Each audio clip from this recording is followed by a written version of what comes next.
आज जिस विषय के ऊपर हम बातचीत करेंगे वो है कैसे यीशु मसीह के शिष्यों ने प्रार्थना की और चमत्कार हुए। कैसे प्रभु यीशु मसीह के शिष्यों ने प्रार्थना की और चमत्कार हुए।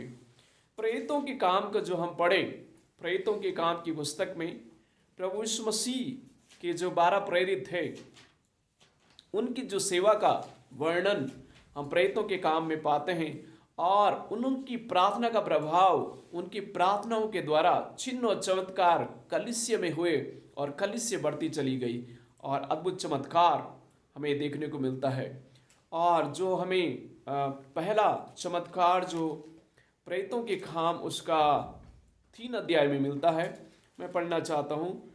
प्रेरितों के काम उसका 3 है। पतरस और यूहन्ना तीसरे पहर प्रार्थना के समय मंदिर में जा रहे थे और लोग एक जन्म के लंगड़े को ला रहे थे जिसको वह प्रतिदिन मंदिर के उस द्वार पर जो सुंदर कहलाता है बैठा देते थे कि वह मंदिर में जाने वालों से भीख मांगे।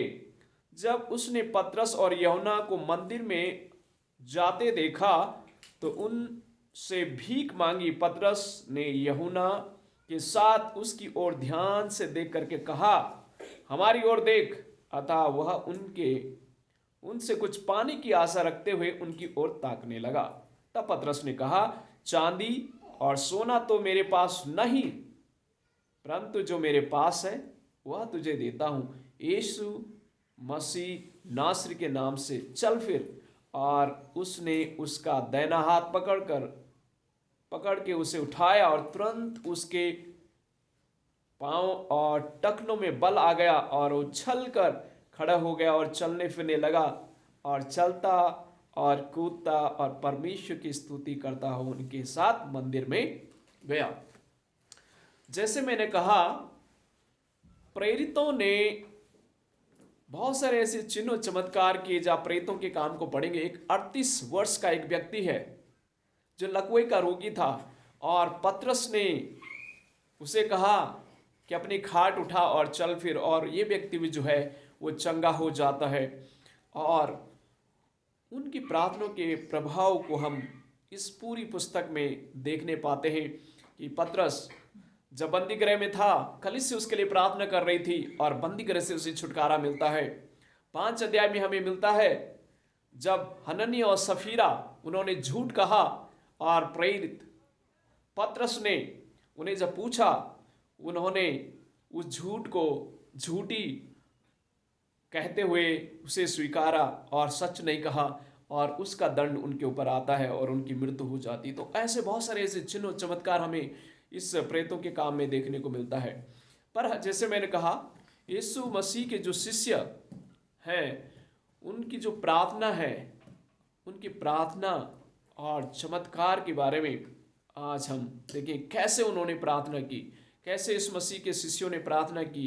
प्रार्थना का क्या ऐसा उनका जीवन था, क्या एक ऐसी प्रतिदिन की दिनचर्या उनकी थी, क्या ऐसा अनुशासन था जो उन्होंने प्रार्थना का जीवन को प्राथमिकता दी। और जब प्रार्थना का जीवन को उन्होंने प्राथमिकता दिया तो उनके सेवकाई में चिन्ह और चमत्कार हुए और वो हमें देखने को मिलता। जो पहली बात जो आज मैं आपको बताना चाहता हूँ वो है 2 अध्याय उसका 46 पद। इस प्रकार से लिखा है, वह प्रतिदिन एक मन होकर मंदिर में इकट्ठा होते थे। पहली बात जो मैं बताना चाहता हूं कि कैसे यीशु मसीह के शिष्यों ने प्रार्थना की और चमत्कार हुई। तो उनकी जो पहला जो बात हम सीख सकते हुए है, शिष्यों का प्रार्थनामय जो जीवन था बहुत ही अनुशासित था। और ये हमें 2 अध्याय उसका 46 पद में, वह प्रतिदिन एक मन होकर मंदिर में इकट्ठा होते थे। ये मंदिर में क्या करते थे, क्या करने के लिए मंदिर में जमा होते थे, ये हमें 3 अध्याय में मिलता है कि पतरस और यूहन्ना कौन से पहर में, तीसरे पहर में कहाँ जा रहे थे, मंदिर में जा रहे थे। क्या करने के लिए, प्रार्थना करने के लिए। अगर आप यहूदियों के एक प्रार्थना की जो एक दिनचर्या के बारे में जानकारी हासिल करेंगे तो 3 बार प्रार्थना किया करते थे, 9 बजे और 3 बजे, 9 बजे, 12 बजे और 3 बजे। ये इनके 3 जो है मुख्य पहर थे जिनमें वो प्रार्थना करते थे। और ये जो 3 अध्याय में हमें मिलता है तीसरे पहर, यानी तकरीबन वो शाम के 3 बजे का समय था जब पतरस और यूहन्ना प्रार्थना में जा रहे थे। पहली बात जो प्रेरितों के जीवन से आप मैं सीख सकते हैं, शिष्यों का जो प्रार्थना का जो जीवन था वो बहुत ही अनुशासित जीवन था। प्रतिदिन जमा होते थे, 3 बार, दिन में 3 बार वो प्रार्थना के लिए जमा होते थे। भले वो सेवा के लिए जाते होंगे और भी अन्य कार्य करते होंगे, लेकिन इसके बावजूद भी समय निकाल करके वह जो है प्रार्थना को प्राथमिकता देते थे, या प्रार्थना का जो एक जीवन था, एक अनुशासित उनका जीवन था। और ये अनुशासित जीवन होना बहुत जरूरी है। जब आपका मेरा एक प्रार्थना में एक अनुशासन होगा, अनुशासन या नियम होगा, तभी आप में अपने आत्मिक जीवन में सफल हो सकते हैं। और मैं इस बात से यकीन करता हूं कि प्रेरितों की सफलता का राज और कुछ नहीं था। उनकी प्रार्थना का, उनकी जो सफलता का राज है, सेवा की सफलता का राज है, वो है प्रार्थना। वो प्रार्थना को प्राथमिकता देते थे। और वचन 46 में स्पष्ट लिखा, प्रतिदिन एक मन होकर के मंदिर में इकट्ठा होते थे प्रार्थना करने के लिए। प्रार्थना वो एक ऐसा हथियार है, और प्रार्थना एक पावरफुल टूल है जो परमेश्वर ने हमें दिया है। और प्रभु यीशु मसीह जब इस संसार में थे, उन्होंने अपने शिष्यों को प्रार्थना करना सिखाया।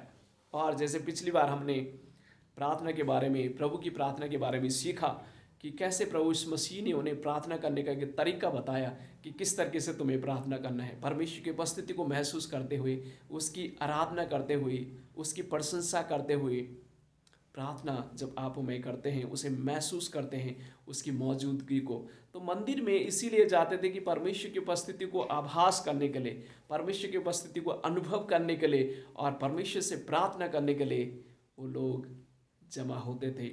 और जब वो प्रार्थना करते थे तो आगे हम सीखने पाएंगे कि कैसे कैसे चमत्कार उनकी प्रार्थनाओं के द्वारा हमें देखने को मिलता है। ये 3 अध्याय में तो स्पष्ट है कि एक जन्म का लंगड़ा, आप जरा मेरे साथ सोचिए, जन्म का लंगड़ा जो पैदा ही लंगड़ा हुआ है और भीख मांगता था मंदिर के बाहर ही, शायद किसी ने उसके लिए प्रार्थना नहीं की, शायद कोई नहीं था वहां जो उसे बता पाए। बहुत सारे लोग प्रार्थना के लिए आते होंगे, प्रार्थना करके चले जाते होंगे, लेकिन प्रार्थना हमारी सिर्फ सीमित अपने लिए ना हो।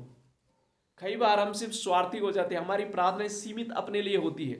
मैं सोचता हूँ शायद लोग जो हैं उस समय प्रार्थना जो करते होंगे, शायद अपनी जरूरतों के लिए, अपने परिवार के लिए, अपने बच्चों के लिए, अपने भविष्य के लिए, अपने काम के लिए। पर यहाँ पर हमें सीखने को मिलता है कि प्रेरितों ने, उनकी जो प्रार्थनाएं था, उन शिष्यों की जो प्रार्थनाएं थी, अपने लिए नहीं थी, सिर्फ उन लोगों के लिए जो जरूरतमंद है। और यहाँ पर वो जरूरतमंद उन्हें दिखाई देता है, जन्म का लंगड़ा, उसके लिए उन्होंने यीशु के नाम से उसे ठीक किया, उसे चंगा किया।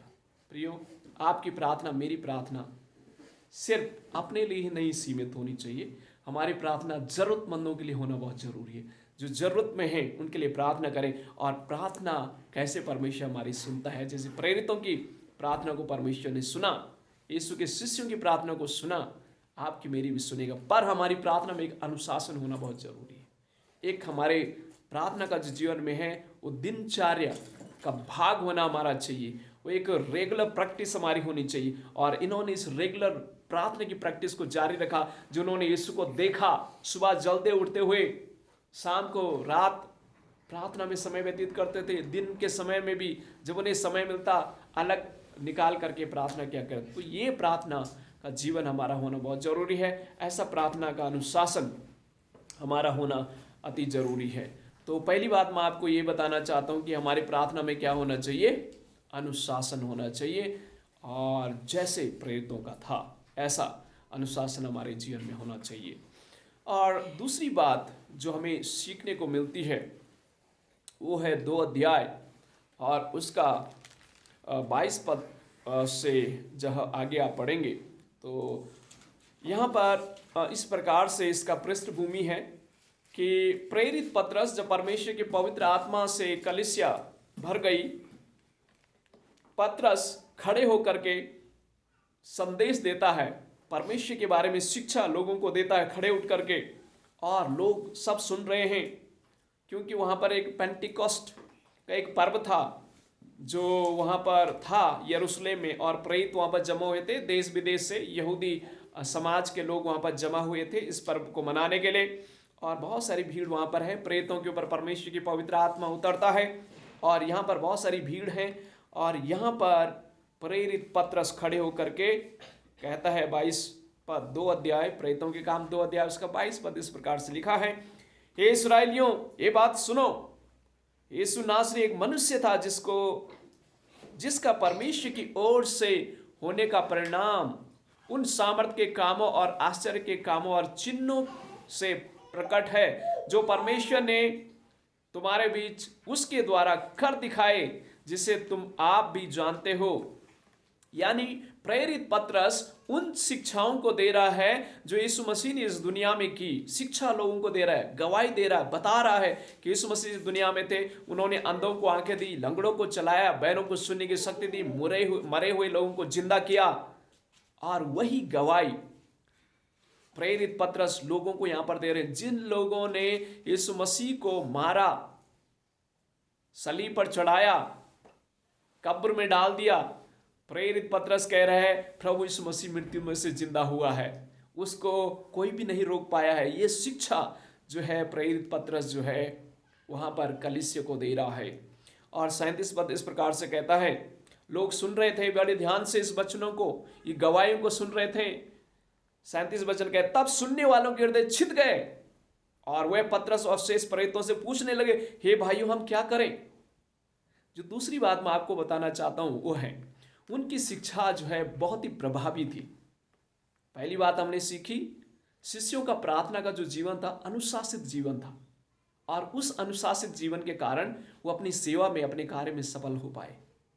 दूसरी बात, उनकी जो शिक्षा थी बहुत ही प्रभावी थी, यानी सुनने वालों के हृदय क्या हो गए, छिद गए, स्पर्श हो गए, उनके मन में, उनके दिल में वो बात समा गई। प्रियो, दूसरी बात सीखें कि प्रेरितों की जो शिक्षा थी वो बहुत ही प्रभावी थी। आपकी शिक्षा और मेरी शिक्षा भी गवाहियों से भरी होनी चाहिए, फैक्ट से भरी होनी चाहिए, मिराकल से भरी होनी चाहिए, रियलिटी से भरी होनी चाहिए, परमेश्वर के वचन के आधार पर होने चाहिए। जब आपकी और मेरी शिक्षा परमेश्वर के चिन्ह चमत्कारों, उसकी सत्यता के बारे में जब आप हमें सिखाएंगे, परमेश्वर का आत्मा काम करके लोगों के हृदय को स्पर्श करेगा। 37 वचन में हमें देखने को मिलता है, प्रेरित पतरस ने शिक्षा दी, लोगों के हृदय छिद गए उन बातों से। वो कहने लगे हम अब क्या करें, गलती हमसे हो गई, हमें वो शिक्षा मालूम नहीं थी, हमें सही किसी ने बताया नहीं, हमें सिखाया नहीं, गलत रीति से शायद हमें सिखाया होगा। लोगों को सही शिक्षा देना बहुत जरूरी है। लोगों ने उस समय प्रभु यीशु मसीह के बारे में गलत शिक्षाएं लोगों को दी थी, क्योंकि लोग समझ नहीं पा रहे थे कि मसीह है या कोई और है। लोगों ने सही, क्योंकि वहाँ के धर्म गुरु जो थे, शिक्षक थे, उन्होंने सही तरीके से शिक्षा नहीं दी, जिसके कारण सही शिक्षा के न कारण लोग क्या हो गए थे, बहक गए थे, लोग भटक गए थे, लोग नहीं जान पा रहे थे। आज के समाज में भी आप देखेंगे गलत शिक्षाएं बहुत ही फैलती जा रही हैं, लोगों को मालूम नहीं सही क्या है, गलत क्या है, क्योंकि जैसी शिक्षाएं उन्हें दी जा रही वो समझते यही है। पर सही शिक्षा देना बहुत जरूरी है, क्योंकि पतरस जो है पुराने नियम से, भविष्यवाणी की पुस्तकों से घोषणा करता है। योएल भविष्यवक्ता के बारे में, योएल भविष्यवक्ता ने किस प्रकार से कहा है, जब आप 2:16 वचन पढ़ते हैं, लिखा, परंतु यह वह बात है जो योएल भविष्यवक्ता के द्वारा कही गई थी। परमेश्वर कहता है कि अंत के दिनों में ऐसा होगा कि मैं अपनी आत्मा सब मनुष्य के ऊपर उड़ेलूंगा और तुम्हारे बेटे, तुम्हारी बेटियां भविष्यवाणी करेगी और तुम्हारे जवान दर्शन देखेंगे और तुम्हारी पुरनिया स्वप्न देखेंगे। वरन मैं अपने दासों और अपनी दासियों पर उन दिनों में अपने आत्मा से उड़ेलूंगा और भविष्यवाणी करेंगे। तो ये जो सब चीज हैं, जो आगे के आप भागों को पढ़ेंगे, प्रेरित पतरस जो है यहाँ पर लोगों को शिक्षा दे रहा है, सही शिक्षा दे रहा है कि आप लोग जो कह रहे हैं कि ये लोग शराब पिए हुए हैं, अन्य अन्य भाषाएं बोल रहे हैं, गलत शिक्षाएं, गलत समझ, गलत धारणाएं जो तुम्हारे मन में हैं, इस धारणाओं को दूर करो। ये तो परमेश्वर ने पहली कही थी, योएल भविष्यवक्ता की पुस्तक में कही थी ये बातों को। उन सही शिक्षाओं को, सिस्टमैटिक शिक्षाओं को जो है, जब प्रेरित पतरस ने यहूदी उस समाज के लोगों को तमाम प्रकार के जो लोग वहां पर थे उन्हें जब दी तो देखो क्या हुआ, चिन्ह और चमत्कार हमें देखने को मिलता है। और उस शिक्षा का प्रभाव ऐसा हुआ, 37 वचन जैसा कहता, तब सुनने वालों के हृदय क्या हो गए, छिद गए, और वो कहने लगे, पतरस और श्वेत प्रेरितों से कहने लगे, हे भाइयों हम क्या करें। जब नीचे के भाग आप पढ़ेंगे, 40 वचन में पढ़ना चाहता हूं, उनने बहुत और बातों से भी गवाही दे दे करके समझाया कि उनके अपने आप को इस टेढ़ी जाति से बचाओ। फिर 41 वचन कहता है, अतः जिन्होंने उनका वचन ग्रहण किया उन्होंने बपतिस्मा लिया, और उसी दिन 3000 मनुष्यों के लगभग उनमें मिल गए, और वे प्रेतों से शिक्षा पाने और संगति रखने और रोटी तोड़ने और प्रार्थना करने लौलीन रहे। आमीन। प्रियो, जैसे मैं दूसरी बात आपको बताया हूं कि उनकी शिक्षा बहुत ही प्रभावी थी। शिक्षा, आपकी और मेरी शिक्षा प्रभावी होने का एक ही कारण है, परमेश्वर के वचन के आधार पर जब आप हमें सही शिक्षा लोगों को देंगे वो प्रभाव रखेगी। कई बार आप हमें अपने फिलॉसफी, अपनी रीजनिंग, अपनी नॉलेज, अपनी इंफॉर्मेशन, ये सब चीज़ एक भाग हैं, पर सही शिक्षा जब वचन के आप देंगे, वचन में वो जीवन है, वचन में वो सामर्थ है, वचन में वो लाइफ है जो लोगों की लाइफ बदल सकता है। परमेश्वर के वचन में वो जीवन है। और प्रेरित पतरस ने क्या किया, प्रेरित पतरस ने परमेश्वर के वचन ही उन्हें बताया, और वो वचन काफी था उनके जीवन को प्रभावित करने वाला, और वो 3000 लोगों का जीवन उसी समय उसी दिन क्या हो गया, बदल गया। तो प्रेरितों के जो यीशु मसीह के जो प्रेरित थे, उनके जो प्रार्थनाएं और उनके जीवन से चमत्कार होने का कारण ये था, एक तो उनका प्रार्थना का जीवन जो था क्या था, अनुशासित था। दूसरा, उनकी शिक्षाएं जो थी वो प्रभावी थी और बाइबल के आधार पर थी, और बाइबल आधारित थी, और सही शिक्षा और सही बातें उन्होंने लोगों के सामने पेश की। और जैसे 40 वचन कहता है, उसने बहुत और बातों से गवाही दे दे करके समझाया कि अपने आप को इस टेढ़ी जाति से बचाओ। यानी प्रेरित पतरस ने जब संदेश दिया, उसने बड़ी ध्यान से लोगों को समझाया, सिखाया, बताया, समझाया, और लोग इस बात को क्या हो गए, समझ गए। और 3000 लोग उस समय क्या हो गए, प्रभु की कलीसिया में जुड़ गए, और लोग लगातार प्रेरितों से शिक्षा पाने के लिए, संगति रखने के लिए लगातार आने लग गए। आज आपकी मेरी शिक्षाएं जो हैं बाइबल के आधार पर हों। हमारी शिक्षाएं प्रभु यीशु मसीह के उन चिन्ह और चमत्कारों और उन बातों के बारे में लोगों को बताएं जो यीशु मसीह ने इस दुनिया में की है, और काफ़ी हैं जो लोगों के जीवन को क्या कर देती हैं, बदल देती हैं। और लोग परमेश्वर में जुड़ेंगे, कलीसिया में बढ़ेंगे, और सही शिक्षा देना बहुत ज़रूरी है। सही शिक्षा देना बहुत ज़रूरी है, और ये मैं आपको बताना चाहता हूँ कि परमेश्वर की सही शिक्षा हमें लोगों को देना बहुत जरूरी है। परमेश्वर का वचन सामर्थी है जो लोगों के जीवन को बदल देता है, और प्रेरितों ने वही काम किया, सही शिक्षा देते रहे, और उसका प्रभाव हुआ, और लोगों के जीवन बदलते चले गए। और तीसरी बात जो मैं आपको बताना चाहता हूँ, और महत्वपूर्ण बात, वो है हमें प्रेरितों के काम उसका 12 अध्याय में हमें देखने को मिलता है। और यहाँ पर जो प्रेरितों के जो प्रार्थना का अनुशासित जीवन, प्रार्थना का जीवन, और सही शिक्षा देने का जो एक कारण, और उस सही शिक्षा का प्रभाव, ये सब एक जो है एक चमत्कार के रूप में तब्दील हो जाता है, और एक चमत्कार उनकी प्रार्थनाओं और सही शिक्षाओं से चमत्कार होना कलीसिया में शुरू हो जाते हैं।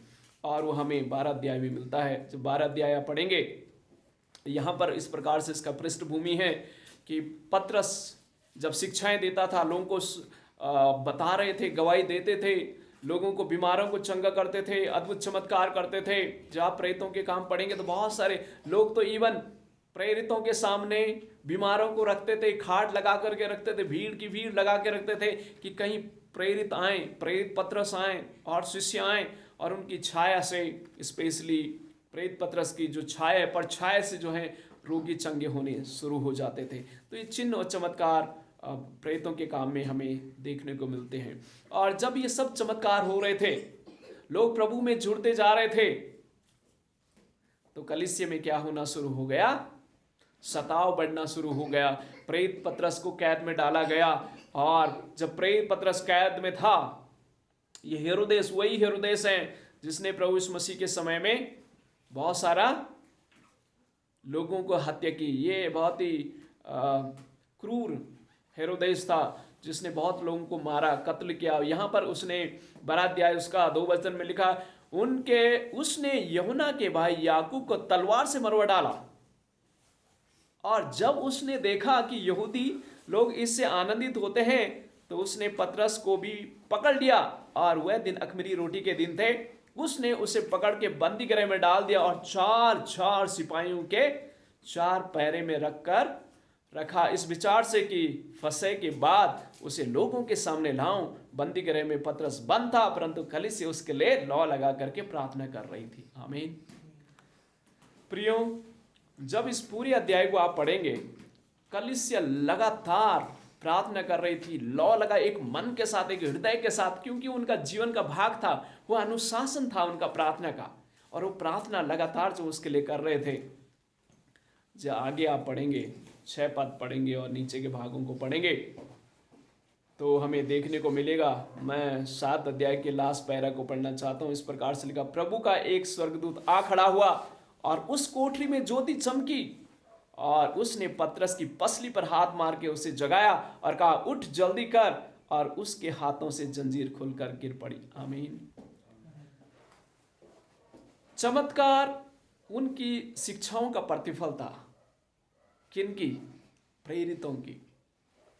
चमत्कार उनकी प्रार्थनाओं का प्रतिफल था, उनकी शिक्षाओं का प्रतिफल था। और यहाँ पर हमें देखने को मिलता है, परमेश्वर जब मनुष्य उनकी मदद नहीं कर पाया, परमेश्वर ने अपने दूत भेज करके प्रेरितों की क्या की? स्पेशली पतरस को वहाँ कैद से बाहर निकाला। ये चमत्कार हमें देखने को मिलता है। जब आगे भी आप पढ़ेंगे, बहुत सारे चमत्कार आगे को हमें मिलेंगे। इवन 9 अध्याय में जब साउल कलीसिया को सता रहा था, कलीसिया प्रार्थना कर रही थी, और परमेश्वर ने साउल का जीवन भी बदल दिया। और हेरोदेस सताने वाला, ये खुद ही मर गए, खुद नहीं मरा, इसको स्वर्गदूत ने मारा। जब आप 12 अध्याय उसका 23 वचन में लिखा, उसी क्षण प्रभु के एक स्वर्गदूत ने तुरंत उसे मारा, क्योंकि उसने परमेश्वर की महिमा न दी, और वह कीड़े पड़ करके मर गया। परमेश्वर जो है अपने लोगों की प्रार्थनाओं को सुनता है और चमत्कार अपने लोगों के लिए करता है। दुश्मन कभी जय हासिल नहीं कर पाएंगे, क्योंकि परमेश्वर अपने लोगों की प्रार्थना को क्या करता है? सुनता है। प्रियो, मैं आपको इसी विचार के साथ आज प्रार्थना के लिए प्रभावित करना चाहता हूँ, ये प्रेरित करना चाहता हूँ कि शिष्यों, जो प्रभु यीशु मसीह के जो शिष्य थे, उनकी प्रार्थना, उनके शिक्षाएं, चमत्कार उसका प्रतिफल था। अगर आपका जीवन, मेरा जीवन प्रार्थना का जीवन है, और प्रार्थना का जीवन हमारा अनुशासित होना है, और जब आपका जीवन, प्रार्थना का जीवन अनुशासित होगा, और आप जब शिक्षाएं लोगों को गवाहियों के द्वारा सही वचन की शिक्षाएं देंगे, चमत्कार सेवा में होंगे, कलीसिया में होंगे, और लोग भी आशीषित होंगे।